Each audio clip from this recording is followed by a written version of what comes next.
अथ पंचमो अध्याय। अर्जुन उवाच संन्यासः कर्मणा कृष्ण पुनर्योग च संशसि यच्छ्रेय एतयोरेक तन्मे ब्रूहि सुनिश्चितम्। अर्जुन बोले, हे कृष्ण, आप कर्मों के संन्यास की और फिर कर्मयोग की प्रशंसा करते हैं, इसलिए इन दोनों में से जो एक मेरे लिए भली भांति निश्चित कल्याणकारक साधन हो उसको कहिए। श्री भगवान उवाच संन्यास कर्म योगच्छ निःश्रेयसकरावुभो तयोस्तु कर्म संन्यासात् कर्म योगो विशिष्यते। श्री भगवान बोले, कर्म संन्यास और कर्म योग ये दोनों ही परम कल्याण के करने वाले हैं, परंतु उन दोनों में भी कर्म संन्यास से कर्मयोग साधन में सगुण होने से श्रेष्ठ है। ज्ञेय स नित्य असन्यासी यो न देष्टि न कारिष्यति निर्द्वंदो ही महाबाहो सुख बंधवा आत्मुच्यते। हे अर्जुन, जो पुरुष न किसी से द्वेष करता है और न किसी की आकांक्षा करता है, वह कर्म योग्य सदा सन्यासी ही समझने योग्य है, क्योंकि राग द्वेषादि द्वंद्वों से रहित पुरुष सुखपूर्वक संसार बंधन से मुक्त हो जाता है। सांख्य योगो पृथग्बाला प्रवदति न पंडिता एकमपद्यास्थित सम्यगुर्भयो विर्धते फलम। उपयुक्त संन्यास और कर्म योग को मूर्ख लोग पृथक पृथक फल देने वाले कहते हैं, न कि पंडित जन, क्योंकि दोनों में से एक में भी इस सम्यक प्रकार से स्थित पुरुष दोनों के फल रूप परमात्मा को प्राप्त होता है। यत्साढ़खेये प्राप्यते स्थान तद्योगेरपि गम्यते एक संख्या च योगो च य पश्यति स पश्यति। ज्ञान योगी द्वारा जो परम धाम प्राप्त किया जाता है, कर्मयोगी द्वारा भी वही प्राप्त किया जाता है। इसलिए जो पुरुष ज्ञान योग और कर्मयोग को फल रूप में एक देखता है, वही यथार्थ देखता है। संन्यासस्तु महाबाहो दुःखमातु मयो गत योग युक्तो मुनिर ब्रह्मा नरीरेणाधिगच्छति। परंतु हे अर्जुन, कर्म योग के बिना संन्यास अर्थात मन, इंद्रिय और शरीर द्वारा होने वाले संपूर्ण कर्मों में कर्तापन का त्याग प्राप्त होना कठिन है, और भगवत स्वरूप को मनन करने वाला कर्मयोगी पर ब्रह्म परमात्मा को शीघ्र ही प्राप्त हो जाता है। योग युक्तो विशुद्ध आत्मा विजितात्मा जितेंद्रिय सर्वभूतात्मा भूत आत्मा कुर्वन्नपि न लिप्यते। जिसका मन अपने वश में है, जो जितेंद्रिय एवं विशुद्ध अंतःकरण वाला है और संपूर्ण प्राणियों का आत्मरूप परमात्मा ही जिसका आत्मा है, ऐसा कर्मयोगी कर्म करता हुआ ही भी लिप्त नहीं होता। नैव किंचित् रोमीति युक्त मन्येत तत्त्ववित् पश्यन्श्रवणव न स्पृहिञ्च श्रन्न गच्छ न स्वप्न पंचसन प्रलपन्व सृजन ग्रहणीनुष्मिष्य निमिन्नशन्नपि इंद्रियाणि इंद्रियार्थेषु वर्तत इति धारयन्। तत्वों को जानने वाला सांख्य योगी तो देखता हुआ, सुनता हुआ, स्पर्श करता हुआ, सूंघता हुआ, भोजन करता हुआ, गमन करता हुआ, सोता हुआ, श्वास लेता हुआ, बोलता हुआ, त्यागता हुआ, ग्रहण करता हुआ तथा आंखों को खोलता और मूंदता हुआ भी सब इंद्रिय और अपने अपने अर्थों में बरत रही है। इस प्रकार समझकर निस्संदेह ऐसा मानने कि मैं कुछ भी नहीं करता। ब्रह्म ब्रह्मण्याध्याय कर्माणि संग त्यक्ता करोति य लिप्यते न स पापेन पत्र मिवाम्भस। जो पुरुष सब कर्मों को परमात्मा में अर्पण करके और आसक्ति को त्याग कर कर्म करता है, वह पुरुष जल से कमल के पत्ते की भांति पाप से लिप्त नहीं होता। कायेन मनसा बुद्धश्च केवलेन्द्रियैरपि योगिनः कर्म कुर्वन्ति संग त्यक्त्वा मशुद्धये। कर्मयोगी ममत बुद्धि रहित केवल इंद्रिय मन बुद्धि और शरीर द्वारा भी आसक्ति को त्याग कर अंतःकरण के शुद्धि के लिए कर्म करते हैं। युक्त कर्म फल क्या त्यक्त्वा शांति नौति नौष्टिकीम अयुक्त काम कार्येण फले सक्तो निबध्यते। कर्मयोगी कर्मों के फल का त्याग करके भगवत प्राप्ति रूप शांति को प्राप्त होता है और सकाम पुरुष कामना की प्रेरणा से फल में आसक्त होकर बंधता है। सर्वकर्माणि मनसा संन्यस्यात्सते सुखवशी नवद्वारे पुरे देहि नैव कुर्वन्न कार्यन। अंतःकरण जिसके वश में है ऐसा असंयोग का आचरण करने वाला पुरुष न करता हुआ और न करवाता हुआ भी नव द्वारों वाले शरीर रूप घर में सब कर्मों को मन से त्याग कर आनंद पूर्वक सच्चिदानंदघ्न परमात्मा के स्वरूप में स्थित रहता है। न कृतत्व न कर्माणि लोकस्य सृजति प्रभु न कर्मफल संयोगो स्वभावस्तु प्रवर्तते। परमेश्वर मनुष्यों के न तो कर्तापन की न कर्म की और न कर्म फल के संयोग की ही रचना करते हैं, किंतु स्वभाव ही बरत रहा है। नादत्ते कस्यचित् पाप चैव सुकृत विभु अज्ञाने नार्थ ज्ञान तेन मुह्यन्ति जन्तव। सर्वव्यापी परमेश्वर भी न किसी के पाप कर्मों को और न किसी के शुभ कर्मों को ही ग्रहण करता है, किंतु अज्ञान के द्वारा ज्ञान ढका हुआ है, उसी से सब अज्ञानी मनुष्य मोहित हो रहे हैं।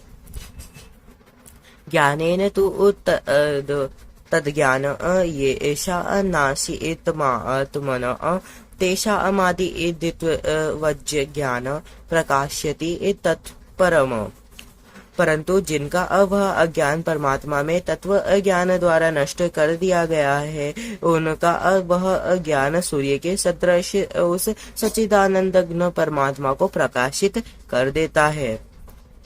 तद्बुद्धस्य अस्त दात्मानस्त निष्ठता सत्परायणा गच्छन्त य पुनरावृत्ति ज्ञान निर्धूर्त कल्मषा।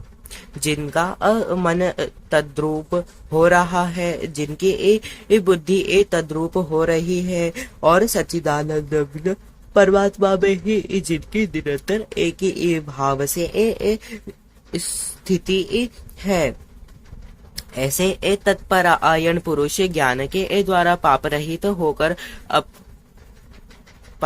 होकर पुनरावृत्ति को अर्थात परम गति को प्राप्त होता है। विद्या विनय संपन्ने ब्राह्मणे गवि हस्तनि शुनि चैव श्रपाके च पंडिता समदर्शिन। वे ज्ञानी जन विद्या और विनय युक्त ब्राह्मण में तथा गौ हाथी कुत्ते और चांडाल में भी समदर्शी ही होते हैं।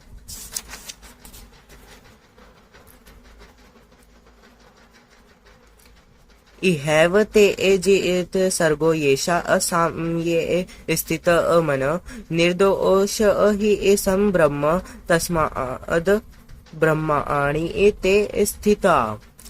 जिनका मन संभाव में स्थित है उनके द्वारा इस जीवित अवस्था में ही संपूर्ण संसार जीत लिया गया है, क्योंकि सच्चिदानंदघ्न परमात्मा निर्दोष और सम है। इससे वे सच्चिदानंदघ्न परमात्मा में ही स्थित है।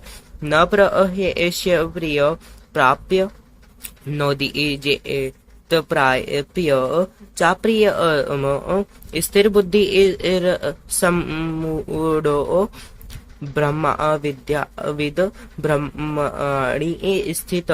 जो पुरुष प्रिय को प्राप्त होकर हर्षित नहीं हो और अप्रिय को प्राप्त होकर उद्गीन न हो, वह स्थिर बुद्धि संशय रहित ब्रह्मवेत्ता पुरुष सच्चिदानंद पर ब्रह्म परमात्मा में एक ही भाव से नित्य स्थित है। ब्रह्म स्पर्शे एव सत्कामना विदत्या आत्मानि युत्सुखम स ब्रह्मयोग युक्ता आत्मा सुखम क्षयमश्नुते। बाहर के विषयों में आसक्ति रहित अंतःकरण वाला साधक आत्मा में स्थित जो ज्ञान जनित सात्विक आनंद है उसको प्राप्त होता है। तदनंतर वह सच्चिदानंदघ्न परब्रह्म परमात्मा के ध्यान रूप योग में अभिन्न भाव से स्थित पुरुष अक्षय आनंद का अनुभव करता है। यही संस्पर्शा भोगो दुख योनय एवते आद्यन्वत कौन्तेय ते न तेषु रमते बुद्ध।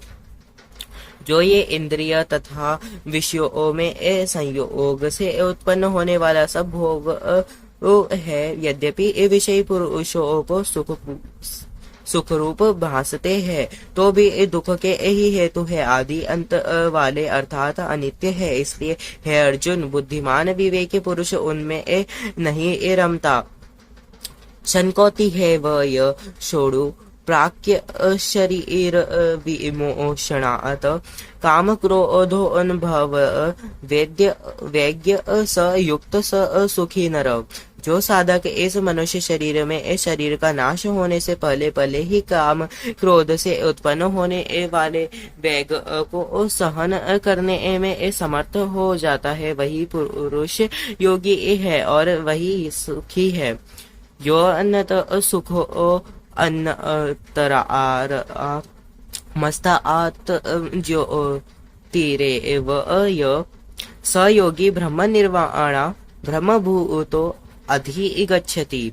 जो पुरुष अंतरात्मा में ही सुख वाला है, आत्मा में ही रमण करने वाला है, तथा जो आत्मा में ही ज्ञान वाला है, वह सच्चिदानंदघ्न परब्रह्म परमात्मा के साथ एक ही भाव को प्राप्त सांख्य योगी शांत ब्रह्म को प्राप्त होता है। लभन्ते ब्रह्म निर्वाणामृषय क्षीण कल्मषा छिन्न द्वेधा यतात्मना सर्वभूत हिते रता। जिनके सब पाप नष्ट हो गए हैं, जिनके सब संशय ज्ञान के द्वारा निवृत्त हो गए हैं, जो संपूर्ण प्राणियों के हित में रत है और जिनका जीता हुआ मन निश्चल भाव से परमात्मा में स्थित है, वे ब्रह्मवेत्ता पुरुष शांत ब्रह्म को प्राप्त होते हैं। काम क्रोध वियुक्ता न यतिना यत चेतसाम अभितो ब्रह्म निर्वाणा वर्तते विदितात्मना। काम क्रोध से रहित जीते हुए चित्त वाले परब्रह्म परमात्मा का साक्षात्कार किए हुए ज्ञानी पुरुषों के लिए सब ओर से शांत परब्रह्म परमात्मा ही परिपूर्ण है। स्पर्शान् कृत्वा बहिर्बाह चक्षु श्वेवान्तरे भ्रुवो प्राणा प्राणापानो समो कृता वा नासाभ्यंतर चारिणो यतेन्द्रिय मनोबुद्धि निर्मोष्य परायण विगतेश्चा अभय क्रोधो य सदा मुक्त एव स। बाहर के विषय भोगों को न चिंतन करता हुआ बाहर ही निकाल कर और नेत्रों की दृष्टि को भ्रकुटी के बीच में स्थित करके तथा नासिका में विचारने वाले प्राण और अपान वायु को सम करके जिसकी जित इंद्रिया मन और बुद्धि जीती हुई है, ऐसा जो मोक्ष परायण मुनि इच्छा भय और क्रोध से रहित तो हो गया है, वह सदा मुक्त ही है। भौतार यज्ञ तपसा सर्वलोक महेश्वरम सुहद्र सर्वभूताना ज्ञात्वा मां शांति मृच्छति। मेरा भक्त मुझको सब यज्ञ और तपों का भोगने वाला, संपूर्ण लोकों के ईश्वरों का भी ईश्वर तथा संपूर्ण भूत प्राणियों का सुहृद अर्थात स्वार्थ रहित, दयालु और प्रेमी ऐसा तत्व से जानकर शांति को प्राप्त होता है। ओम तत्सदिति श्रीमद् भागवत गीता सप्तनिषदसु ब्रह्म विद्याया योग शास्त्रे श्री कृष्णार्जुन संवादे कर्म संन्यास योगो नाम पंचमो अध्याय। ओम नमो नारायणाय नमः।